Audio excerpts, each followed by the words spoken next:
It is day number 2 in the month of January 2022, the year of our Lord, and we are glad to be ushered into the new year, that's 2022. We at Ghana Ports and Harbours Authority wish you all the best in this year, and we pray that the year brings you glad tidings and good fortune, and that all that you set out to do to achieve this year would come to fruition.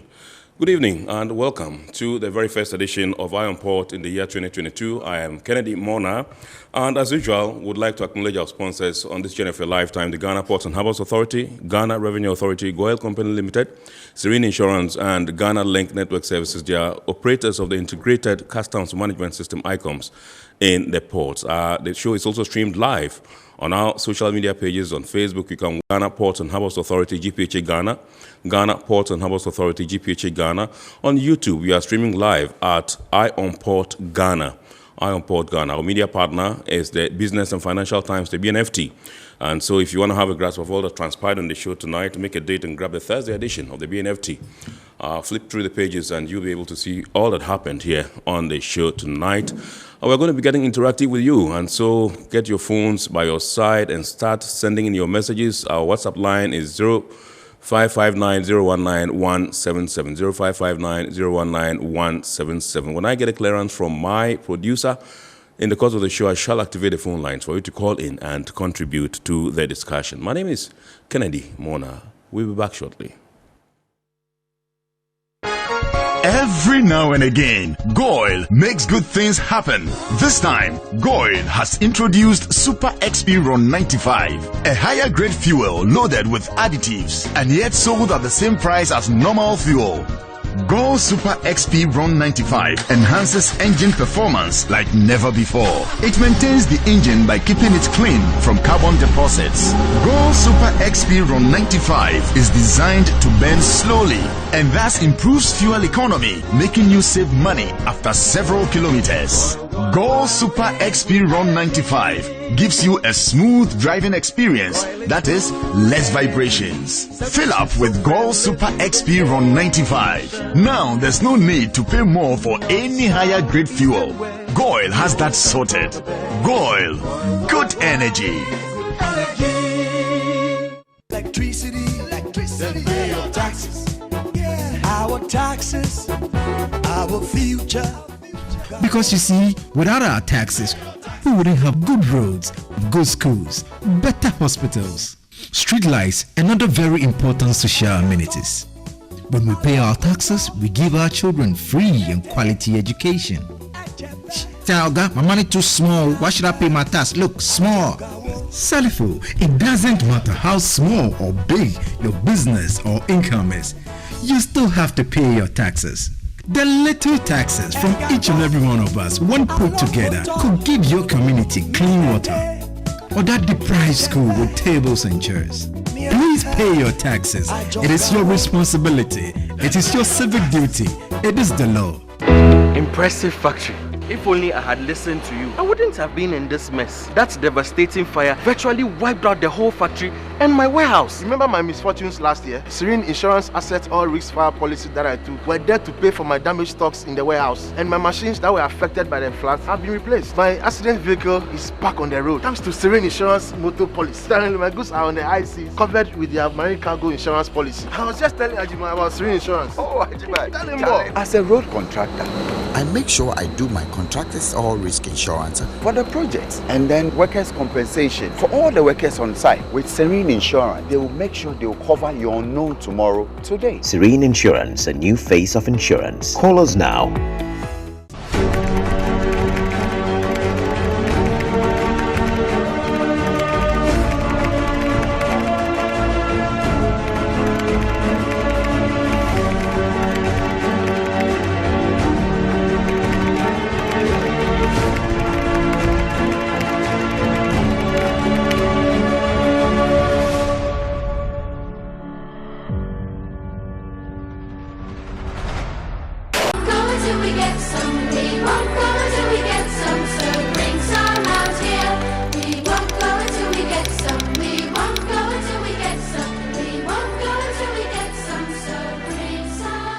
On behalf of the board of directors and management and all staff of the Ghana Ports and Harbours Authority, I am happy to announce once again that we've come to the end of another year.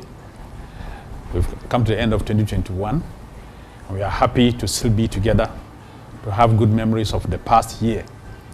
That it has been a 2021 year that we all expected to be better than 2020 because of COVID.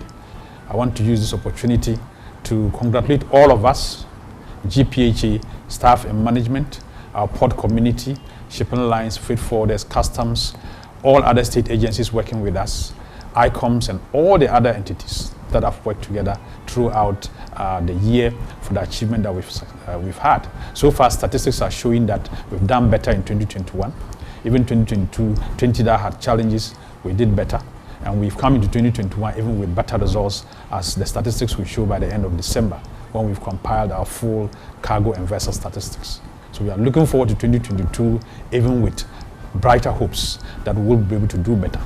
I want to use this opportunity to wish all of us a Merry Christmas and a very prosperous and healthy 2022. Let's continue to keep safe from COVID. Now there are new variants that are coming in, so it's not over yet.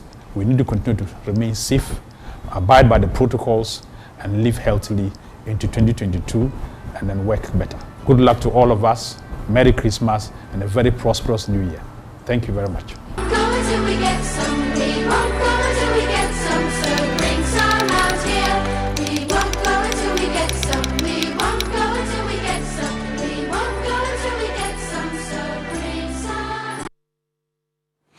All right, so you're welcome back. That was a message from our Director General, Mr. Michael Luguche, wishing you the compliments of the season. Now, we're going to take the Goyle TV market, and this one comes to you from the Tamale regional capital. That's the northern regional capital, Tamale.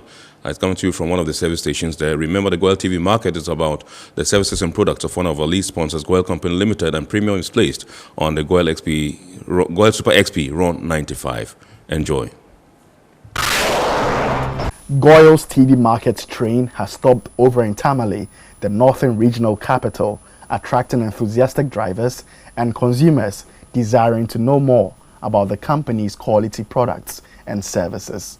The TV market series, which has so far been held in 5 other zones in the country, is aimed at showcasing customer-friendly service stations, quality fuels, and lubricants to customers. At the Rivoli service station in Tamale, the program involved the education of drivers and a close-up demonstration on the efficacy of Goyle Super XP RON 95, Diesel XP, as well as lubricants. BD Group, providers of the XP3 additives, demonstrated the benefits of the additives, while the quality assurance team, with the support of the Goyle mobile laboratory van, demonstrated the efficacy of Super XP RON 95 fuel in comparison with other products on the market. Customers were encouraged to always use Goyle products because of the enormous benefits to customers. This is what we call water finding paste. When it comes into contact with water, it becomes pink. Now we have mixed water with fuel, and then we have used XP3 to treat the fuel. And then what the other OMCs use, we don't want to mention the name. Now this is the XP. This is what the other OMCs use. Now, if we dip it in it and the color becomes pink, it means there's still water in there. If the water doesn't change, it means the additive has been able to take away all the water from the fuel. So at this point, kindly drop the two solutions into it. As you can see, this is the XP. The color hasn't changed. It means the water that was in there has been dispersed. But look at the other one. You can see that it is still pink. It has turned to pink. It means that we treated it, but the additive wasn't able to disperse the water from the fuel. This is what we mean when we say that Goyle's fuel, when you use it, it is able to disperse water from your fuel. The public relations manager, Robert Tre, assured drivers of the quality of Goyle fuel. He advised them not to sacrifice the durability of their vehicles by going for low quality and adulterated fuel, adding that the company will not relent in serving quality products to customers. They have demonstrated that in spite of all this, we add additives, and that is SP3 additives. That is why we call our fuel Super SP and Diesel SP.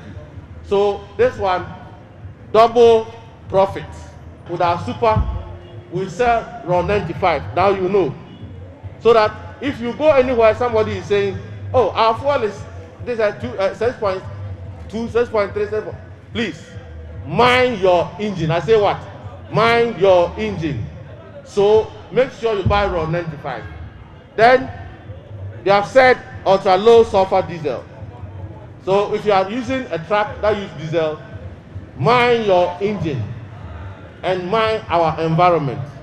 The Zonal Manager North, Marian Adamu, asked consumers to rely on GOIL to get value for money from products purchased. Zone North comprises 27 service stations spread across 3 regions of Upper East, North, and Northeast regions. Keep faith with the GOIL brand. GOIL is for everybody. We sell quality fuels everywhere. From Accra to Widana, you will get raw 95. You will get additivated diesel XP. So I recommend that continue to patronize GOIL products. All right, so that was the GOIL TV market, which came to you from the Northern Regional Capital, Tamale.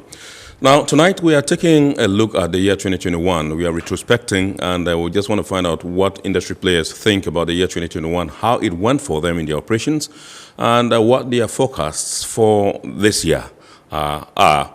And so we're glad to have in the studios tonight Mr. Eddie Akrong, who is the president of the Ghana Institute of Freight Forwarders, GIF, who is here in the studios, adorned in his GIF cloth. Mr. President, good evening and welcome. Good evening and Happy thanks New for Year. having me. Happy New Year to you. Absolutely. Thank you very much indeed. We're glad to have you. Thank you. And also in the studios is Mr. Albert Derek Fiatui, who is the Executive Director of the Center for International Maritime Affairs Ghana, CIMAG. He's also in the studios. He's a policy think tank in our industry here in Ghana, and it also permeates some African countries as well.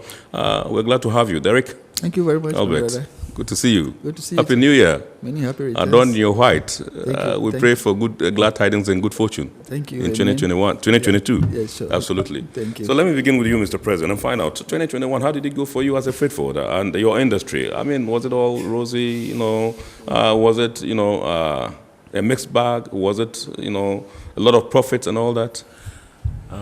Thank you. Thanks, Ken. Thanks for having me again. Once again.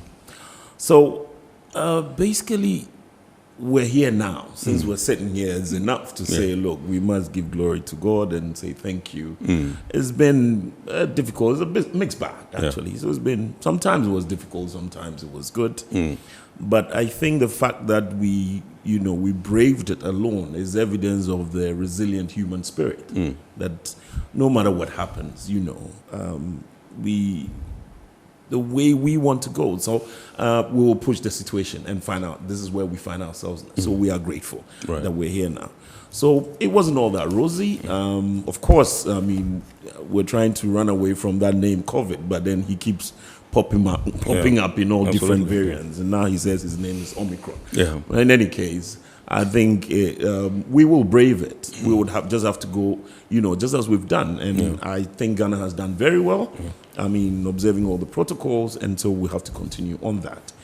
So I'd urge all our viewers, all our members to keep at it and then work hard to stay fit, and then we will carry on. That said, so there were issues that we braved. The issues are still there, and so we're looking at braving them this year, and so we'd really have to roll up our sleeves and then, catapult that into the new year. Two of the topmost issues on my mind right now. One is that of the foreigners in our trade, and why we have to be careful, not to let this, get away from our, we need a serious bird's eye view of that situation to make sure we nip that in the bud. That's number one. Number two, there is a creeping matter which I seriously want to talk about. Right. This is about the joint border post situation at Akanu. and what our people at Aflau are going to go through. And so once we jump into it, then maybe we can seriously look at these matters. So that would be my initial comment. Initial comments, okay. With the COVID-19 and, and all that, I know in some way you were somewhat impacted, but I don't think that it impacted you so much because the ports were still operating during the lockdown. Of course. Interestingly, I mean, since 2020, and you realize that, I mean, if you look at the figures, I mean, I was just listening to the port, the Director General, and says, even before they kind of compiled the statistics for last year, you see that then we have done good. Okay, so again, I'm saying that is because of the resilient spirit that we have, despite all the other things that affected. The government did good. We had the depreciation on values, the 50 and the 30 for vehicles. But even in that, I think they kind of made, their numbers. And so that is a sign that, look, with the effort, it's also one that means compliance is on the high. Right. I believe that the compliance is on the high, and that's why we've been able to make those numbers, which is a good thing. COVID has affected everybody. We could do better. Right. The only difficulty is for our traders, which we know is on the outside, that has affected freight seriously throughout the year, and so it kind of dipped into their pockets of our traders. Yeah. Of course, freight rates add up to the costs that they incur. And so with the skyrocketing of freight rates, of course, that reduced their purchasing power. And so that affected them. The traders are our employers, of course. So I have selfish reasons when I say that. But anything that affects them affects us. Absolutely. And so we're hoping that things might change. I think the rotation of container issues, created that. Of course, the supply and demand issues played out. And so that is what ended up in the shooting up of the freight rate. Hopefully, this year, once the logistics chain, works out properly, this might reduce. In the meantime, we'll have to look at other solutions to that and then see how we can move forward. Right. Okay. I would come to you again, when I go to Albert. But let me, so that we can talk about the joint border post, thing you mentioned at Akano, what the issues are and what we should be doing to address the situation. But let me come to you, Mr. Fiatui, and find out from you what your general assessment of our performance is as far as the port and maritime industry is concerned, year 2021. Thank you very much, and thanks to our viewers and listeners. I think that generally we can say that the port and maritime industry has shown a strong resilience against the COVID pandemic and all the other threats that came in 2021. We know that trade disruption and lowered economic growth has affected the coming in of cargo into the country. Right. And that's obviously affected our maritime service providers like the port itself, absolutely, the shipping lines, the freight forwarders, and the transporters. Right. We are, however, happy to hear that the revenue figures are looking good. GRA is saying that they have raked in a lot more revenue than last year. And so we are happy about that. What it is also is that, we are a research center, and so we consult with a lot of the international bodies that are also into research. And we know that from the figures from UNCTAD, in the first quarter of 2020, there was a contraction of UNCTAD is the United Nations Commission on Trade and Development. Yes. So the first quarter in 2020, there was some contraction in the growth of the industry by 3.4%.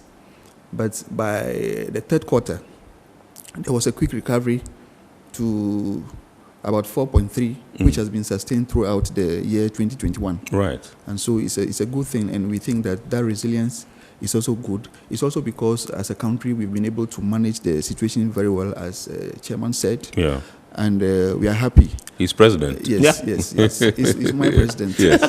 The current projections we are looking at also from UNCTAD is that there's going to be a sharp decline, which may not be too negative, right? Of about 2.4% in the growth rate, as against between 2022 to 2026, as against 2.9, which we've experienced in the last 2 decades. So these are some of the issues that we have looked at, and we think that generally the industry has done well against the fears that we initially had when COVID came up. Right. Yeah. So those are my initial comments. Okay. So let's take a look at some of the highlights for you in 2021. What were some of the key issues, some of the key things that happened that caught your attention, that you think that perhaps impacted the industry? The greatest of all the things that happened globally was the blockade of the Ever-Given, that caused the industry a lot, and we will continue to feel the impact for some time. And the 6 days that blockade occurred, we lost $9 billion daily, and so it's a great thing that happened, and we can only prepare and make sure that we don't rely on single channels going forward. So it's an issue for the industry to look at, and we hope that going forward, other measures will be put in place to avert some of these occurrences. All right. So let me come to you. Your side, highlights, key incidents or issues that happened in the industry that caught your attention and that you think impacted the industry in a positive way. It can be either ways, it could positive be positive or negative. Sure, Sure, like my brother said about the blockade, which I think it was a major incident. Because we're saying things from a port in California, and then you have all these vessels that have lined up just to be so they could unstuff cargo into, and they could even have space to get in there. So there is a serious disjoint in the whole logistical chain. Yeah. Now, how that corrects is another matter. It's going to take time for that to be corrected. In any case, all of those things go to affect freight, like I said. And like my brother said again, it will take time. So these are things we'll have to look at and see that, look, we cannot depend on, setting maybe singular channels, for distribution in the logistics chain. And so that's something we have to brave ourselves for. And but despite the effect, again, like I'm saying, the human spirit came to play, and we've been able to, deal with that. Yeah. That has happened, so there are lessons to be learned, and then I think we'll move on in 2022. All right. So we'll take a look at the challenges in 2021. What were they? And I would want to begin with you from Akano. Okay. And what the issues are in Akano, and then coupled with some of the challenges that you identified that impacted negatively the industry in 2021. So interestingly, the Akano thing came a bit late because then we received a letter that they had to move the whole joint border post, the border post thing, to Akano. Now, it's something that's been sitting on our books a long time, an agreement that's been had, but in my mind, we had to tread cautiously, okay? Because there are basic issues there. Let's take it economically. Aflao itself, right now, what you see as Aflao is there because of that border post. Right. The booming situation, the economic situation, the banks that you see moving in there, all the setup of infrastructure, the offices and, setting up of infrastructure there is a major, the border is a major thing. Yeah. Now, a very sharp deviation from that could almost see a defoliation of the Aflao the economy there, that situation. Okay. And that is tough. But now let's talk about Akano and why we need to tread cautiously. And because the other solution, or we can either say we are moving a few things that maybe let's start that by transit or something. And then, but to move everything, see, there's about a 60-40 situation. What's coming in is about 60%. What's going out, the export, is about 40. Okay? And so for that economy there, what is coming in, all that traffic that is coming, is what is making that whole, Foursquare area boom. Yeah. What is the problem with Akano? Okay? Now, first of all, that is in Togoland, where it is positioned. Okay? What are the issues there? They vary. The major one is revenue. Because the whole idea is that we want to secure revenue. Yeah. But that is a national security matter, because if all these things going through there, if there are any frustrations, you could see, and I'm a pessimist, but then if all this whole situation, we keep at it, that everything has to go through there, we could see a deviation, and people might want to find easier means of getting away. Right. And that is what we don't want. To cheat and beat the system. Exactly, and that is what we don't want, because we want to secure revenue. So we need to be careful on that front. First of all, what do we have? We have a very erratic electricity situation there. And so at night it gets dark because we haven't solved that problem yet. Infrastructure in itself. Now, are there offices there for agents who want to work? All the other institutions who want to work, do they have offices there? Right. Okay? Number 3, we're using internet. I mean, we don't have the same systems. We're using ICOMS. They're not using the same. Now, we need that to work. So what happens? Are we going to sit in a flower and do documentation, go there, and if there's a problem, come back to a flower to resolve that? Because there's a serious magic, the communications, things in Togo mess with ours. Right. And so when we go there, now how do we operate? Okay? Now, there are serious issues like way bridges. Now, a lot of revenue from trucks that are coming, whose taxes, duties depend on the weight. Okay? Now the way bridges there have a problem. Okay, in Akano. So how do we secure revenue if that has not been resolved? Okay? The parking situation alone, even for trucks, the number of trucks that are going to go through the border, all of that has not been resolved. So there's serious infrastructural backdrops. Right. And so if we do not look at these things and we make a very sharp move there, my brother, this will not sit well for us. Again, like I said, economically, this will defoliate Aflao entirely. So we would have to look at this and say, listen, what do we do? Do we want to start with transit? Okay, how much is that going to cost us? So much. Okay, if we use transit along that route, fine, it's going out. It's coming out, not coming in. What revenues are we losing? No, none. Okay, but if we move everything there, first of all, the effect on our flowers. Secondly, all these things that I've mentioned infrastructurally, are not going to sit well with us. Okay, and it is a very serious matter we need to look at. Right. Were you consulted before this decision was taken? Okay, on the joint border post issue, this has been a running issue all the time. So we've known about the joint border post situation. Okay. But this final move to say that everything was going to, is going to start, is going to go through there, that one we're not consulted on. And so we have had a certain worry about that. We have done a petition. We need to go see the Commissioner of Customs about the situation. And something has to be done about it ASAP, because then we're looking at having problems. Okay. Right. Okay. I'm very much interested in that particular issue, because if it's going to impact Aplao as a whole and perhaps render it, ghost, town or something, then I think that. See, and the sad part is that, when you go to revisit and take a look at this second. So there's nothing there, not for us. On the other side, the Togolese have a village there. They are set up there. Yeah. And so interestingly, that is going to be a boom for them, because then that becomes a certain economic hub for them. Right. Doing business there. We are going to lose out. Absolutely. It's a very interesting phenomenon we have there.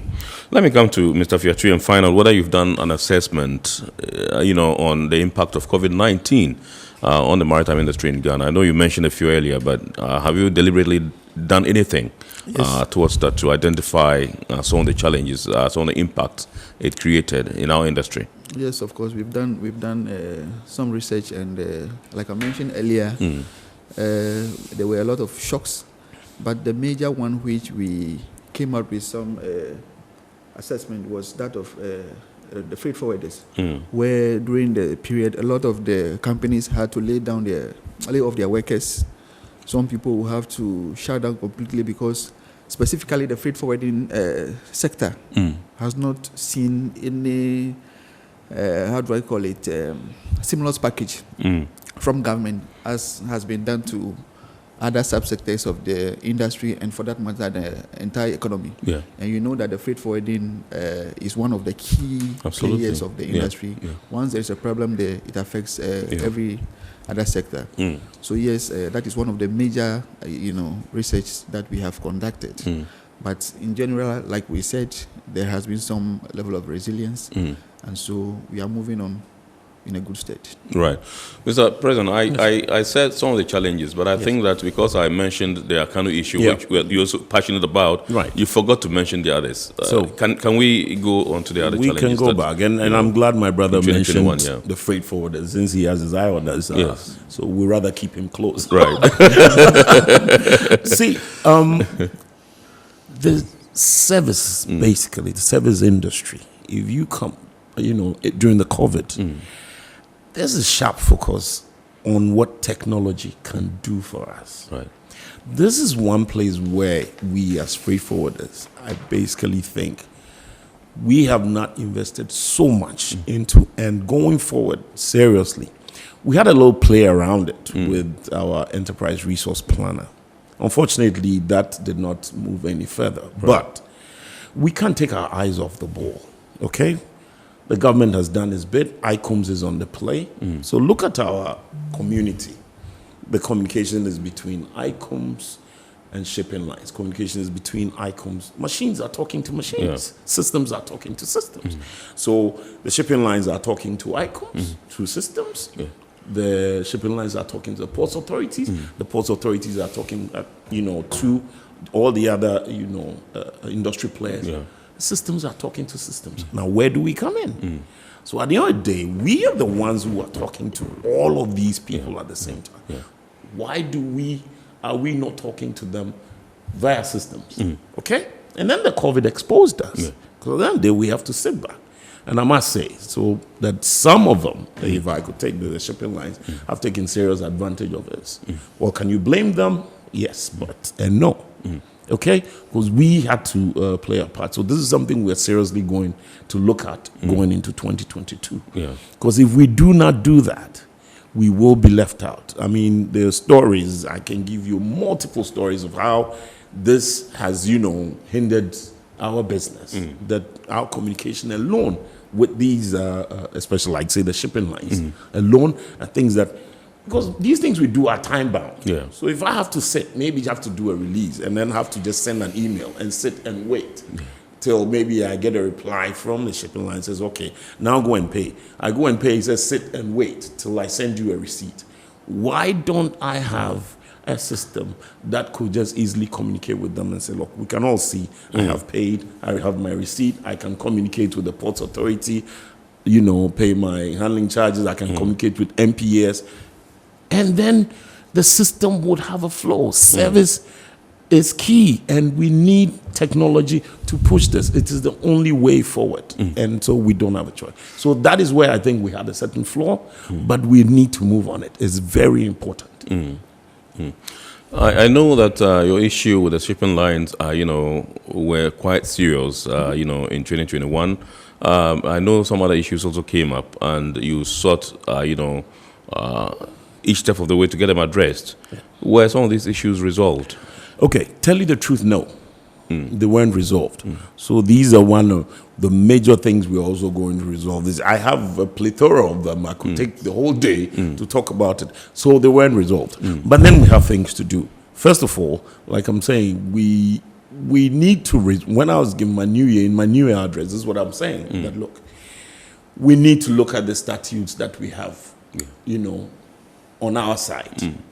In the Act 891, the Section 43 that talks about agents, those who want to do customs business being indigenous Ghanaians, let's go on it. If there is a problem, let's go to the Supreme Court. Let the Supreme Court tell everybody, this is the spirit and letter of the law. This is what the law means. And so then we'll take it from there. Then there are no qualms. Again, with the shipping lines, Shippers Authority law says this is what has to be done. Throughout the year, we made several efforts. Okay?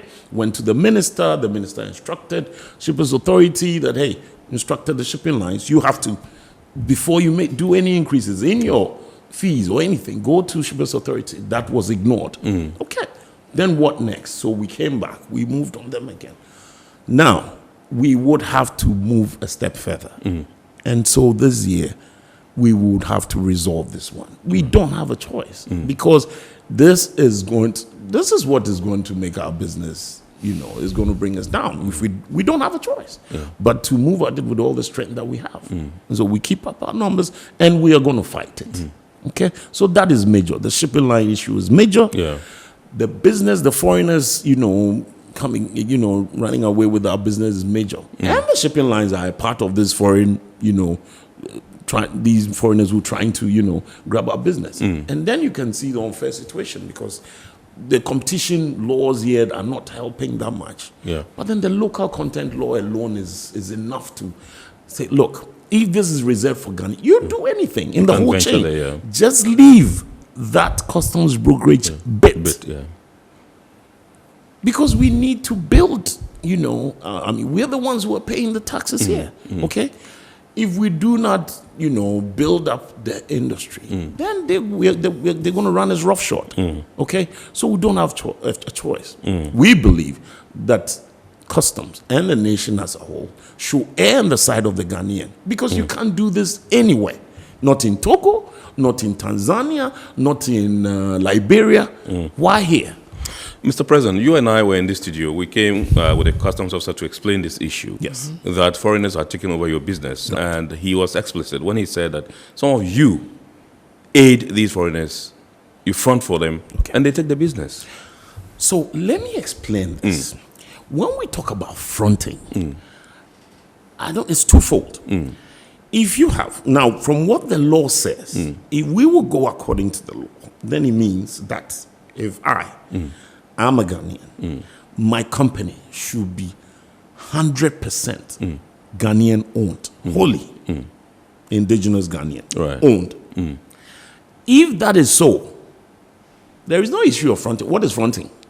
Fronting is asking somebody bringing me business is okay. Because the law says that I am a Ghanaian, then I will do then I get the business. At that day, if I would want to give you any kickback or any money, is it that I'm going to use illegal means to do that? And the law can get me for that because I'm going to pay taxes based on the revenues that I have made. Yeah.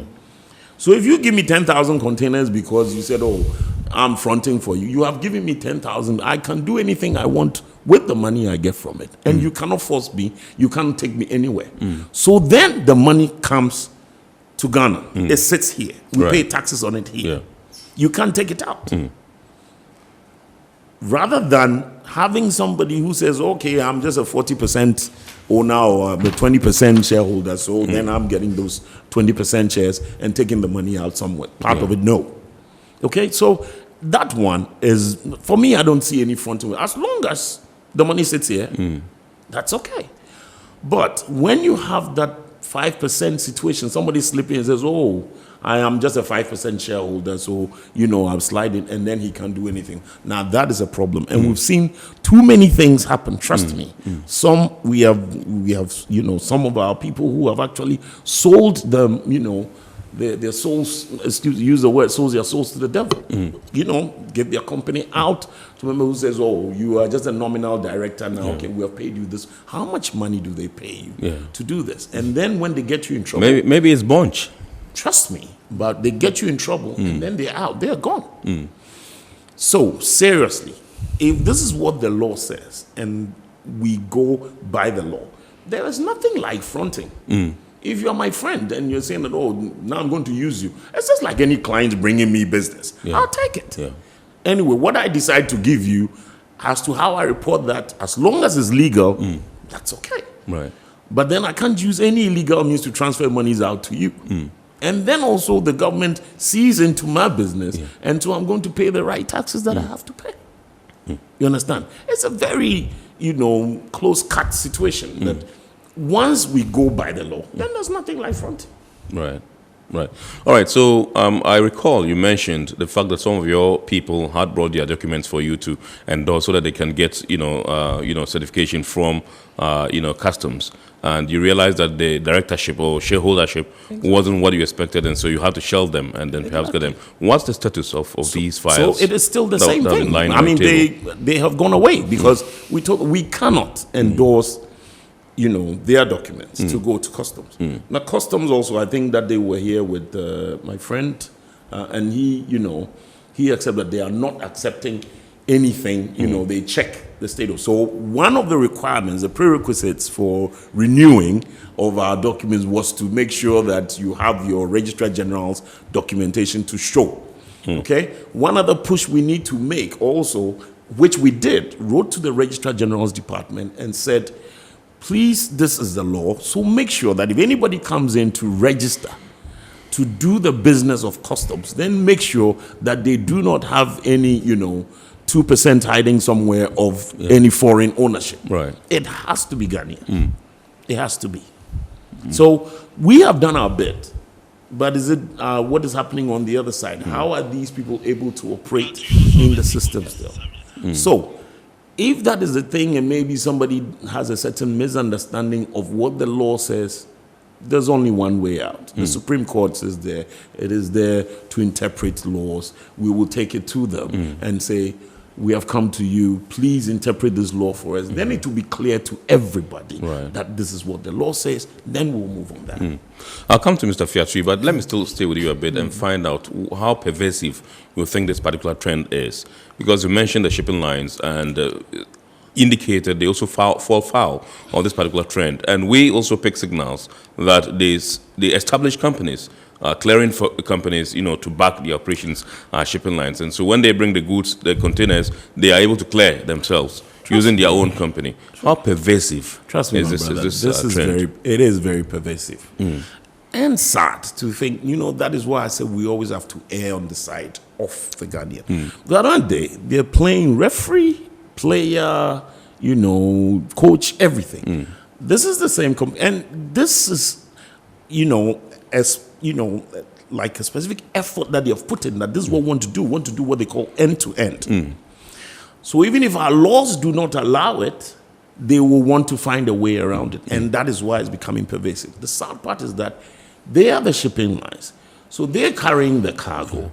They're carrying all the project cargo, all the huge cargoes there. They, have the manifest right in front of them. They know who is bringing in the biggest cargo. They're making deals with the cargo, and they have done several. Sometimes they call us, forgetting that we are freight forwarders. So they call us and says, we can clear your stuff for you. You're calling me from a shipping line, telling me you can clear my stuff for me. That is not your business. This is my business. And then they find out we are not okay. Some of them have been in letters, emails, which we have seen. So we have a lot of evidence. Okay? So if they're doing all that, they get here. At the same time, they want to do the clearing, take it out, do the transport and everything. At the end of the day, they have the muscle. Remember, that is why I would have complaints if I go to do a deposit on 10 containers, 20 containers, and you keep my money for a period of a month, and you do not give me my refund, because he is able to tell that client that, listen, no, I'm going to pay everything for you. I'm going to pay your duties. I'm going to pay your transport and everything to your warehouse. And then I'll give you maybe a 60-day period to repay. He has too much muscle. And that goes seriously against competition laws. But he's keeping my money and that of my brothers. So if we're all putting our money in there, and he's keeping my money for 1 month, he can do anything with it within that 1 month. And when he pays me that refund back, there is no interest, nothing. So these are things that we seriously have to look at. We cannot leave it be. Okay. Right. Okay, so let me come to you, Mr. Fiatri. I know you are a think tank. You research a lot, and you perhaps would have done some research into this issue of foreigners taking over, deals or businesses that are reserved for indigenes or local Ghanaians. Can you share some of your findings with us, if you have any? Thank you very much. I think this issue threatens to, if I can use the word, collapse. The local... if you can draw your mic close directly to you, sure. The local custom brokerage business. Yes. And when we came here the last time, we petitioned the economic management team and the presidency. Oh, you did? Yes, and we were called to a meeting together with the Shippers Authority representative. And during the discussion, we pointed out everything that we needed to point out. And it was agreed that indeed the law is there. What my president is saying is true, that if there is any ambiguity, we have to go to the Supreme Court for interpretation. Absolutely. But what is very clear is that we need to enforce our laws. Those who are responsible for the enforcement of the law should first take the step And then when there is somebody defaulting, then we know what to do. Right. So on that side, we think that there is much more to be done by those who are responsible for that. Another issue that we are much concerned about, which has been discussed earlier, is the issue of our shipping lines. We are not against our shipping lines. They are our key stakeholders. We are working with them. Without them, we cannot survive. And so we appreciate everything they do. But sometimes when we come up with some of these issues, it's as if we are antagonistic to the activities. Yeah. But that is not the case. We are only saying that what cannot be done in other countries should not be done here. What we have realized from our research is that there is the need for a stronger regulatory measure to be able to control our shipping lines. We think that the Shipyards Authority is not able to bite enough.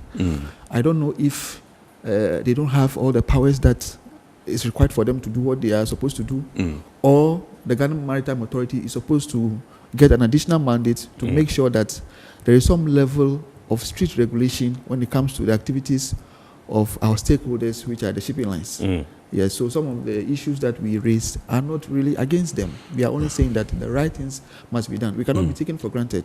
The people who come here and run the shipping lines are from countries, and we as citizens cannot go to those countries and do the kind of things that happens here.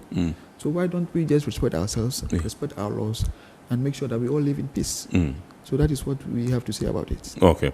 I think that we will at some point have to get the Shippers Authority in the studios and find out from them what they're doing about this particular situation, because it's like everybody is trying to blame them for not biting enough. Yes. And so maybe if they also need some enhanced powers or, mandate to be able to do that, I think they'll tell us what their real problem is. Yes, and we are still waiting on the economic management team. They promised to arrange a meeting between us again, customs and the freight forwarders, so that we can sit together as stakeholders and have a broader discussion and get a solution to the problem. So we are looking up to them to call us so that this year we can put this issue to rest. But your engagement with them so far has been satisfactory? You are satisfied with the engagement so far? Yeah, it has been satisfactory to some extent, but we need to see a conclusion and the resolution of the matter. So for us, our satisfaction is to see a resolution of the issue. Yes. All right, fantastic. Mr. President, let me come back to you and find out. You indicated in your submission that you have letters and emails from these shipping lines, and these can serve as evidence, of course. When it comes to perhaps legal matters. I remember the last time I asked you whether you were willing to go to court, since you have amassed such amount of evidence to be able to prosecute your case in court and get them to understand that we have the laws and you are flouting the laws and you're not supposed to do that, so that we can nip this thing in the bud once and for all. Like I'm saying, we have lots of evidence. That's for that when it comes to it. See, in their minds also, and I'll tell you now, I'm not afraid to say, they think they have a lot of muscle. And so when it comes to, say, going to court, I mean, they can bring in all the, the topmost lawyers in the world to come and say, look, it is a governmental matter. And then the government will have to put its feet on the ground and say, no, this is our country. These are the laws. Obey them. Okay? If the law says that you cannot, you don't work on holidays. Okay? Let me give you a simple matter. You do not work on holidays.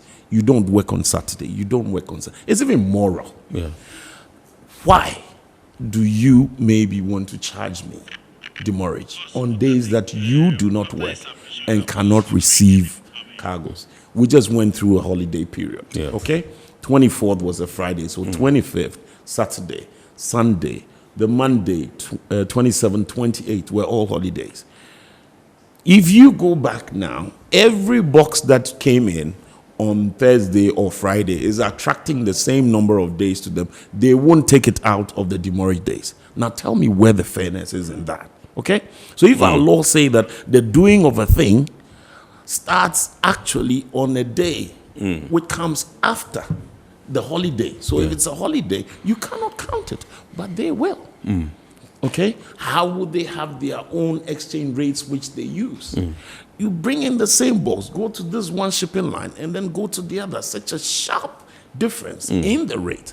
What are administrative charges? If you want to go back and tell how we even arrived at these administrative charges, it is sad. We were having a conversation with the Council of State last year, which was also one bright spot. And they were visibly shocked are the kinds of things that we're talking about. And we're wondering if these things are really happening in our country. Yeah. And I said, yes. What you see as administrative charges on their invoices is something that started at some $10 back in the 80s when the containerization boom started. Because our ports were not really, we didn't have the facilities to handle these boxes. And so they wanting quick turnaround for their vessels, had to hire their own machinery to make sure they could offload their vessels faster so they could leave. But fast forward, what has happened? We have one of the best, ports in sub-Saharan Africa. And even faster turnaround time, which means they should be making more money and should be happy. But now what is the situation? Why do we have to get a clear box from the, releaser box and pay as much as over $1,000 US? Considering the freight that you have paid. Because everything in there, in the freight, has been taken care of, including the local charges. And once you are there, they tell you that, okay, if you go, this is how much you're going to pay for local charges. Everybody does that. How come we get here?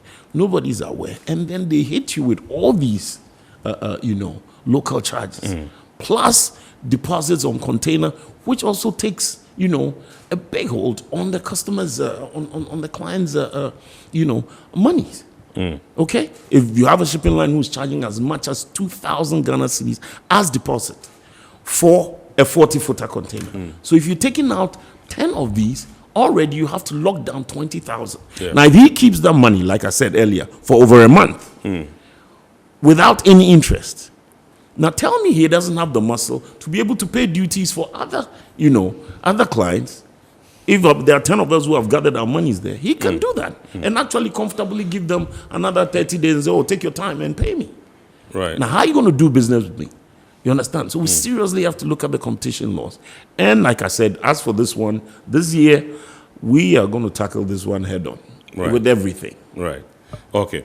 So this is Metropolitan Television and the program is Eye on Port. And tonight we're taking a look at the port and maritime industry. We are retrospecting 2021.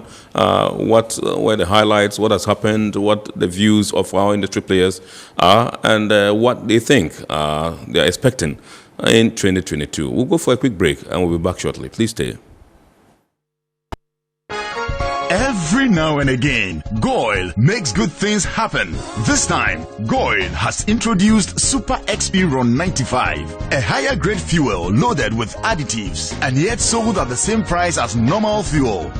Goil Super XP Ron 95 enhances engine performance like never before. It maintains the engine by keeping it clean from carbon deposits. Goil Super XP Ron 95 is designed to burn slowly and thus improves fuel economy, making you save money after several kilometers.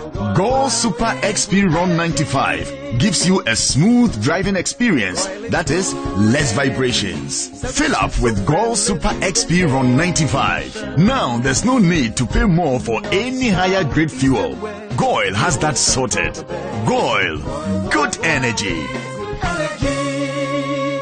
Electricity, then pay your taxes. Our taxes, our future. Because you see, without our taxes, we wouldn't have good roads, good schools, better hospitals, street lights, and other very important social amenities. When we pay our taxes, we give our children free and quality education. Talga, my money too small. Why should I pay my tax? Look, small. Salifo, it doesn't matter how small or big your business or income is. You still have to pay your taxes. The little taxes from each and every one of us, when put together, could give your community clean water or that deprived school with tables and chairs. Please pay your taxes. It is your responsibility. It is your civic duty. It is the law. Impressive factory.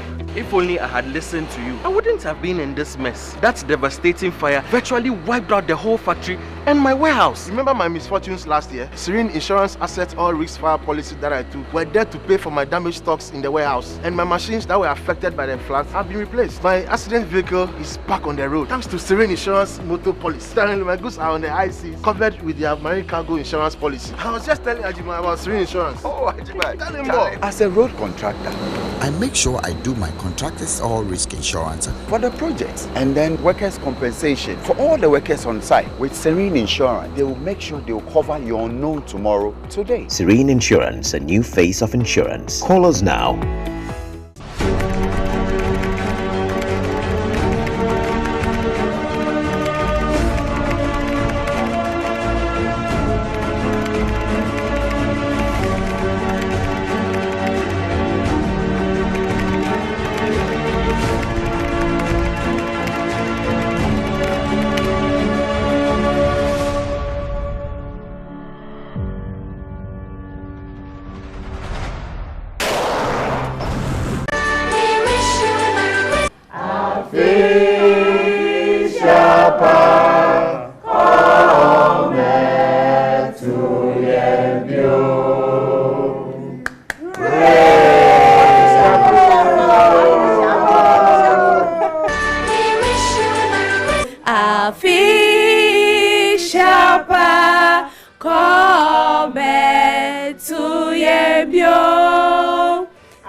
Merry Christmas and Happy New Year to you all. We say Afishiapa to each and every individual. We wish you a Merry Christmas and a Happy New Year. Hip, hip, hip, hip. Hooray! Merry Christmas and a Happy New Year. Happy summer to you. Hip, hip, hip. Hooray! Happy New Year. Happy Shabbat. Come back to you. Hip, hip, hip, hip, hip. And a Happy New Year. Hooray!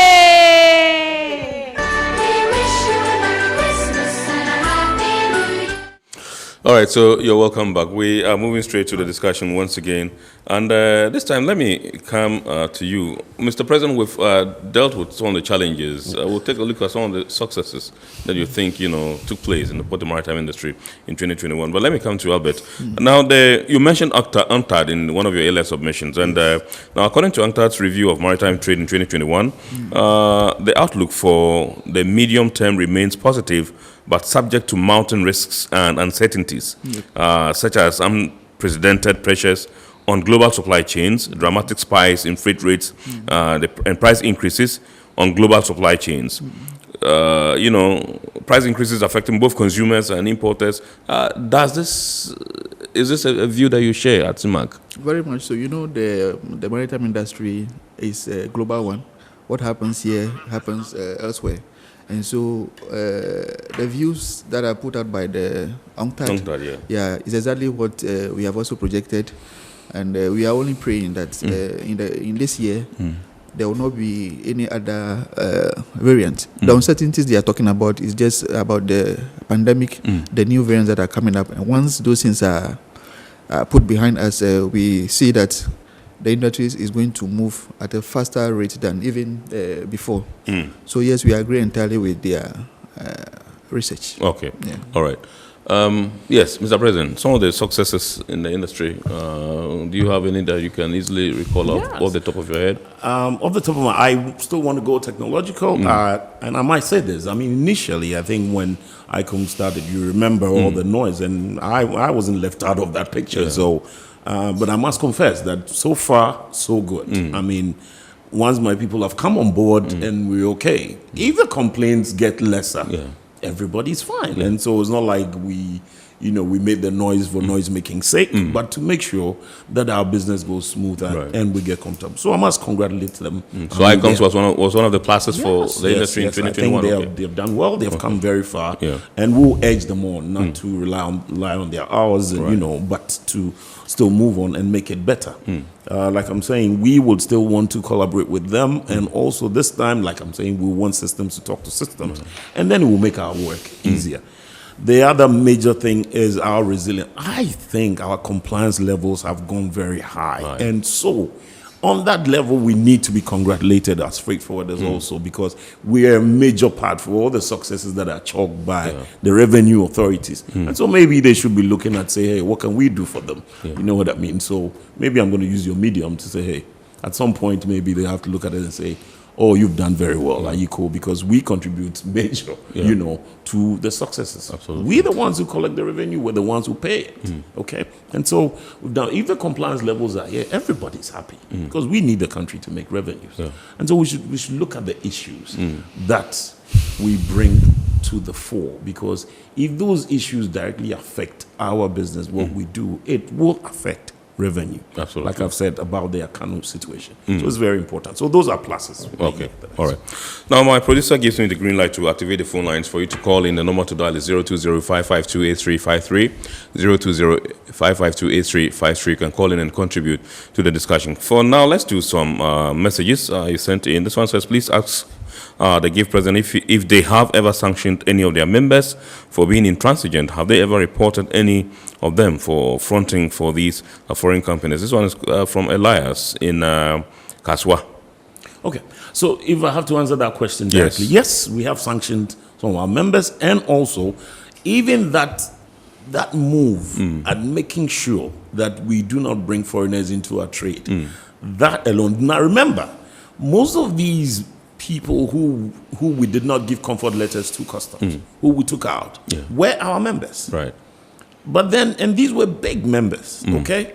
And then we looked at them in the face and said, no, this is what the law says now. And so it's not like the law takes retrospective effect. This is what it says now. So we cannot give you that comfort. And of course, they all resigned, they all left. Right. So for us, it's some form of sanction, and we take a lot of comfort from that, because we believe in the law, and we believe what the law says means that these businesses are reserved for Ghanaians, and so should it be.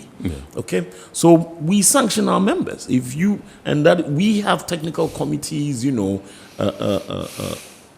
disciplinary committees. If you have any problem with any of our members, all you have to do, we have 6 districts. All you have to do is report that particular company to the district office, and they will be taken up seriously. So we do sanction our members. Right. Yes. Okay. So what about just moving away from merely turning down their requests and, telling them to the face that we're not going to do this, we're not going to approve it, and then reporting them to the authorities for them to be taken on?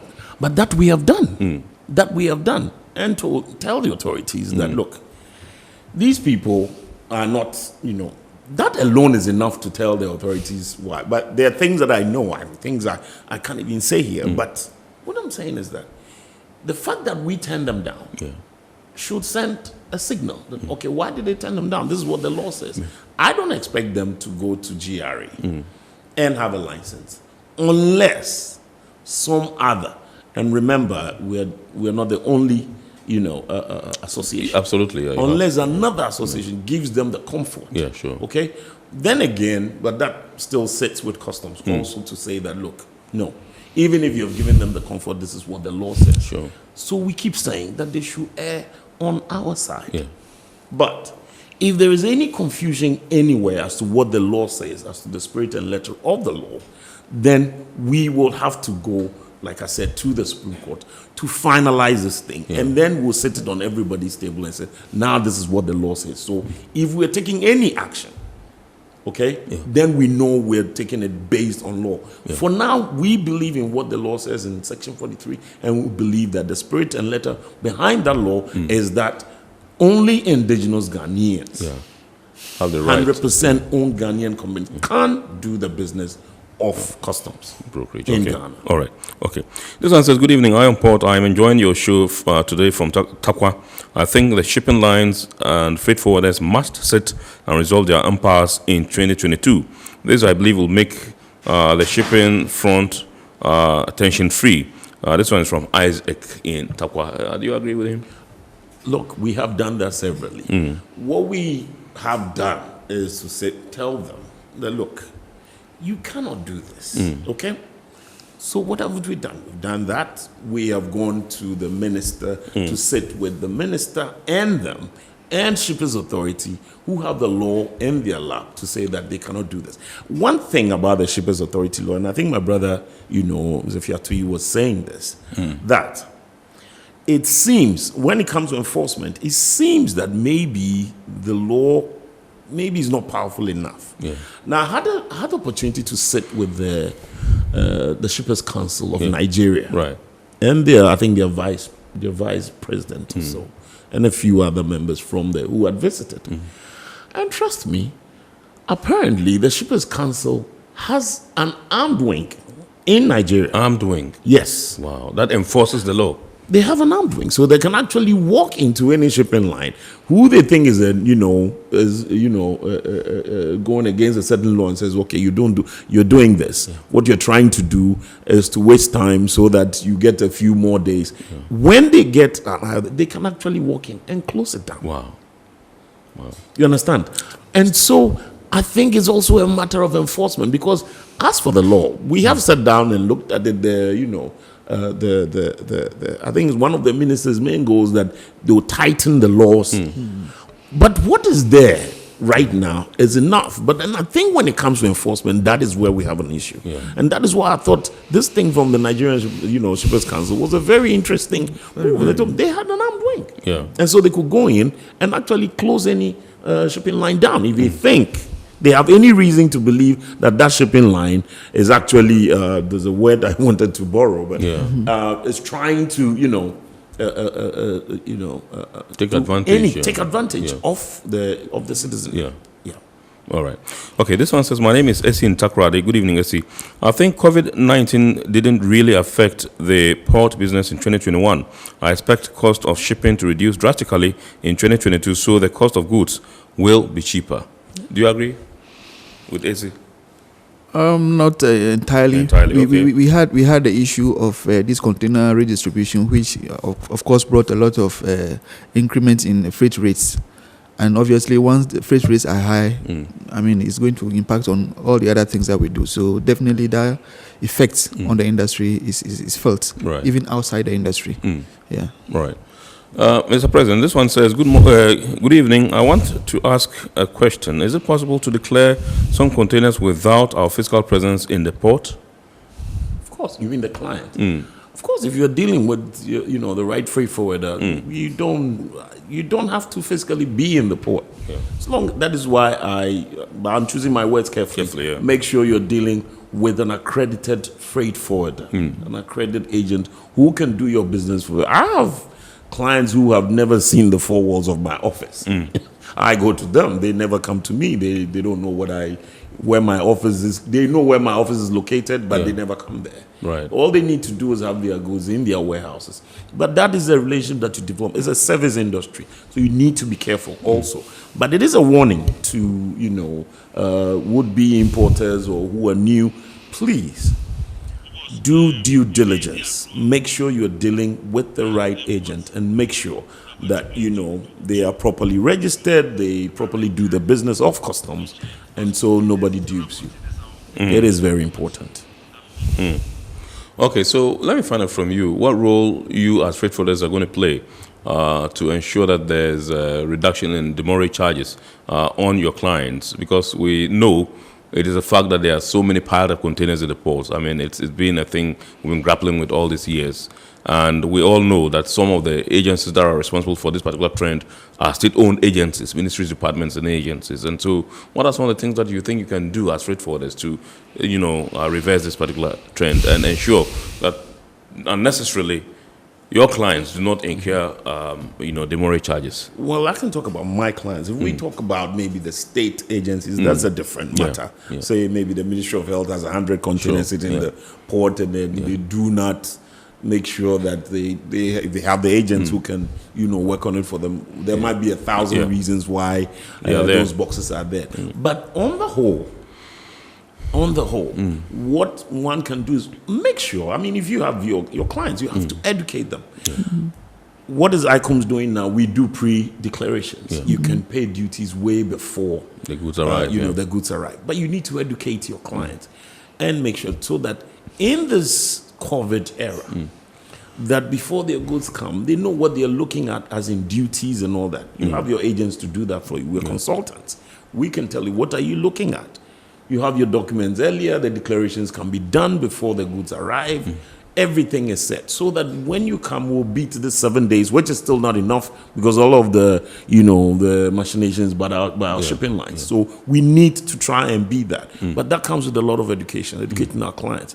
But if you have your clients' interest at heart, you need to make sure that you educate them properly. Let's work on their, on their declarations properly and on time to save this short 7 days, which sometimes I think it's kind of pushed over by our favorite shipping lines.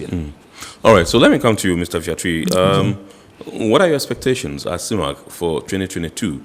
And what are some of the policies for the industry that you want government to avert its mind to? We are, aware that in 2021 we had a launch of the, National Integrated Maritime Strategy, which is the biggest document to push the industry forward. What are some of the issues that you think that government should avert its mind to? Thank you very much. As an organization, we are very optimistic and upbeat about the year 2022. What we think about policy issue is that what we have now, we should take stock and make sure that we really look at the things that we are doing right and those we are not doing right, so that in the end, we can take the right decisions. You mentioned the maritime strategy. Yes, it's a very good thing that is being done, but we believe that in a whole, as a nation, we should have a national maritime policy, which is lacking at the moment. And as a center, we are having a discussion and championing it strongly so that we present it to government, so that once we have that national maritime policy, all the other issues of policy will be captured in it, including the cabotage, and all the discussions that we've been having. So we think strongly that when we have a holistic national maritime policy, all other issues will be addressed. People in the industry will have a clear path as to where to go, and then we will avoid political interferences and all the other things that come sometimes as knee-jerk reactions. How different will the policy be from the strategy that has been launched? The strategy... What the policy entail? Yeah, the strategy sometimes does not capture the entire industry. For instance, we in 2019 there was an integrated strategy on security. Yeah, but the national maritime policy will have to capture every sector of the industry as a whole, and that is the difference. We've been picking bits and pieces. By the time we take it as a whole and deal with it, as other countries have done, and they are moving forward. Once there is a clear path, we know what we are doing. These issues that we are discussing will be captured, and everybody will know what exactly that needs to be done. Right. Yeah. Let me ask again. You mentioned about the strategy. So let me come in again on what GPHA has done recently on the issue of the feasibility of on Kita Port. The stakeholder engagement. If you permit me. I think that is a very wonderful work done by GPHA and government. It's going to open up the economy of Kita in the country. But as a center, we've also done our feasibility of the feasibility that was presented. And we realized that access to the project sites has been left out in that report that was presented. Access, Yes, and that is also very important, very technical, and also expensive. We have a recommendation report that we are seeking to meet the GPHA team with. Okay. And so it's one of the issues that we are also looking at as a matter of policy. All right. Yeah. I'm sure the team will be willing to meet you to take your concerns on board. And so I assure you I will notify them, and then they would reach out to you, and you can take it up from there. Rest assured, I will be able to facilitate that. Let me find out from you, Mr. President, your expectations for 2022. How do you expect the industry to fare? So, my brother, I am no pessimist, and so I am very optimistic that look, we would get on as a people, as a grouping, my associates. We have done our SWOT analysis and realized that look, we find our strengths and our weaknesses. We know who we can collaborate with to be able to bring to fruition all the things that we hope to happen. And so we will go on and collaborate with these folks to make sure that the things we've talked about, because at the end of the day, like I'm saying, everything that we will do would come in the name of revenue and security to the country. And so we would want to be called to the table if these strategies or policies are being mapped. So, because sometimes at the end of the day, leaving out the major players in the, setting up some of these policies, it's a blind eye, you understand? Because then the things we'll bring to the table, trust me, the things that I've listed here about Akano, if they would look at it even for a moment, you would... It would, it's very telling on the effect of what, on revenue that will come through account. And so we don't have to close an eye to it. All these things regarding shipping lines and the effects on our people, at the end of the day, we all go to the market. All these, things that add up to costs of doing business comes back to you and I on our market. It affects our economy. The monies that are leaving our shores affects our economy. Absolutely. Let's look at it in totality. It is very important. I believe 2022, if we do these things, we'll see a beautiful year of fruition. Absolutely. All right, so let me come to you and find out whether there are any lined up of activities or planned activities that CIMAG would be undertaking in the year 2021, which are some of the areas that you'll be focusing your attention on as a research think tank. Thank you very much. The maritime industry depends largely on the sea. And so we are very much interested in the issues of ocean governance and ocean health. Last week or so, we had the privilege to partake in a global discussion with the SDG Secretariat at the Office of the President on the development of a sustainable ocean plan for the country. We are very much interested in that, and we are working closely with the Secretariat to make sure that has seen the light of day. And we know that once the ocean is kept good, the maritime industry is also keeping afloat. So it's one of the key areas that we are looking at. We are also looking at the fact that, COVID has exposed us to digitalization. We don't want our stakeholders to be complacent. Let us all know that it is time for us to go into investment in technology. We don't have to wait for anything to happen before we understand that technological, advancement is a convenient way of doing business. And more especially in Africa, we rely heavily on technology from outside. It is time we invest in local technology so that in future, if those people we depend on decide to close their eyes on us, we are not thrown out of gear. We have to continue to remain in business. So it's time we invest strictly in local technology, which is good and fit for purpose for ourselves. Absolutely. Fantastic. All right. So, Mr. President, let me come to you and find out the level of collaboration you are expecting from your stakeholders. You work with a gamut of stakeholders during your operations. So who are some of them, and what level of collaboration you are expecting for 2022? So level of cooperation, yes, we work with everybody. So we are working, like I'm saying, we are caught in the middle. We're dealing with everybody from the ports authorities to the state institutions, ICOMs, GRA, the ports authorities, MPS. We're dealing with everybody. And so we expect that high level of cooperation. Of course, without them, then, things would not move on. But my brother kept hammering on technology, and I've said that over and over again. We cannot close our eyes to it. So it is the way to go. this year. Would have to, go back to the table about that. Again, having a close collaboration with our, with our industry players, that when it comes to any policy issues, any moves they want to make, please call us to the table. Right. It is very important. It is the only way we can bring our ideas to bear on, whatever policies that they are bringing in, so that there'll be nothing adverse. Okay? At the end of the day, we're all working. It's all for God and country. Okay? So it is very important that we have that close collaboration. The other issues are still there. I'm still harping on the matter of the foreigners in our trade, that this is the year. Let us open the books on the law. Let us open it up.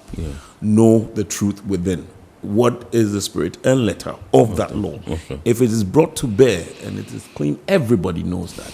And then when we begin to back, we know that we have the law behind us to do so. So it is very important. Absolutely. All right. So also coming into fruition this year would be the phase 2 of ICOM. So are there any expectations you are looking at? Yeah, like I'm saying, already I think I gave them some thumbs up, but like I'm saying, they can, the sky's the limit. They can always do better than that. Okay? Sometimes it will look that maybe because we got too comfortable now, we kept quiet. It is not to say we make noise for noise making sake, but if there is anything that comes up, I realize also that the new apps that come up in the course of the year, and then I think that there'll be in the phase 2. They said there'll be e-auction. There you go. Yeah, so I've been looking at the e-auction thing, and it looks quite interesting. Even better. Then because if it's e-auction, then it takes the veil of all the the things that people say about auctions in Ghana. Sure, the Kululu and all that. Can go on. I've seen that being done by the American Embassy and all that. And then you just go online. If you auction, I mean, at the end of the day, who wins. Okay. Then we could clear up the port. This is all good innovations. And also, I think communicating the new apps that they have come up with is very important. That if they are building an app, that this will make things better. Please communicate to us earlier so everybody knows that it's an easier way. We've had a few situations where, people make a lot of noise just to find out that the next day, there was something coming up for it. And then, the noise goes down. So like I'm saying, it's not like we want to make the noise just for noise making sake. But they make the world a better place. Everybody's happy. And then all right. In fact, my concern with the e-auction was the fact that I can't buy a car online that I've not seen or inspected.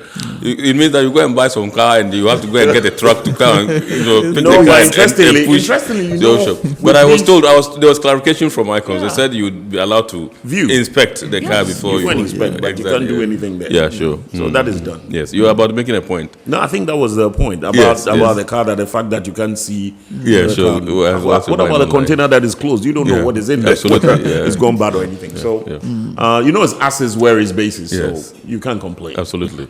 Yes. Well, so, yes. I think I have to add my voice in commending the ICOMS team. And that's what I was about asking you. Sure. For the work they've done. We were one of the loudest voices when they were rolling out. And we keep saying that we were never diametrically opposed to the introduction of that system. What we did at the time was that we called on government and stakeholders to exercise caution and roll it out in a manner that, because COVID was coming in, we do not disrupt trade. Unfortunately, some people took it wrongly, but we are excited that it's working very effectively and it's in the interest of all of us. We are happy and we hope that they do more so that the needed revenue that we all seek to generate is accrued for the nation's development. Absolutely. Any upcoming activities? What's going to be your focus as as a group, a team, freight forwarders, GIF? So basically, I think we have internal ones and then the external ones. Internally, yes, we would have to make sure that our strategic plan is on point, is on course. We still want to broaden our horizons. We are moving into Paga. We're opening up to the north where we're not, because we have 6 districts now. We want to go into a 7th and maybe an 8th even. If the railway connection to Mpakadan, comes into fruition, there's a lot of business that's going to move that way. And so then we will spread out. And then once we have the numbers, then we need to be seen. Then we'll be called to the table of men. And so we're looking at holding seminars, with our, industry players also and then we broaden our horizons. Once we talk, we bring in ideas, all to make the system a better place for all of us. Absolutely. So this is what we're looking. Okay. So let me say congratulations to you on your re-election for a second term as president of GIF. I understand you had a landslide victory. How you did that, I'm not able to tell, but we'll say congratulations and we're proud. Thank you very much. What you have set up to do and what you have achieved so far. Thank you. And so I want to say a very big thank you to Mr. Idi Akrum, who is president of the Ghana Institute of Freight Forwarders. He's just zooming into his second term as president, second and final term, I believe. Yes. And I also thank Mr. Albert Derek Fiatui, who's Executive Director of the Center for International Maritime Affairs Ghana, who also joined us here this evening. This is the very first edition of our 2022 on Iron Port. We are grateful to you all, and we hope that this year we're going to have a very jolly ride together. My name is Kennedy Mona. We wish you a very super week ahead, and we also wish to once again thank our sponsors, Ghana Port and Harbours Authority, Ghana Revenue Authority, Goyle Company Limited, Serene Insurance, and Ghana Link Network Services. They are operators of the Integrated Customs Management System at our ports. Good evening, and enjoy the rest of our programs.